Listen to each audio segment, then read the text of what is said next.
First, yung epoxy na gagamitin po natin ay talagang malabnaw to make sure na talagang pumapasok siya sa mga gaps or sa mga cracks na maliliit.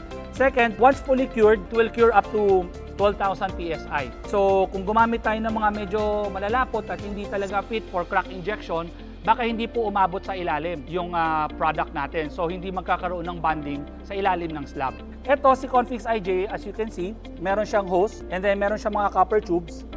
At the same time, meron tayong gun para magamit. So basically what you do is that ini-insert natin itong hose na to dito sa epoxy. This is two-part. So makikita mo dito, nandito yung static mixer. So once you use the gun, pag press mo, yung part A and part B nito ay magkakaroon ng mixing motion dito. So ang kailangan mong gawin, pag mix, pag out nito, palabasin mo muna ilang portion kasi yung unang portion hindi nakahalo ng maayos.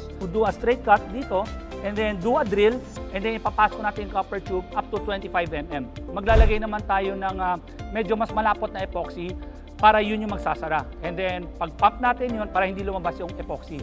Pump natin sa unang copper tube or injection packer. Pag hindi na natin ma-press, ibig sabihin pwede na tayo lumipat sa sunod na injection packer. Okay, so what you do is that itutupi lang natin to and then we will grind and then that's it.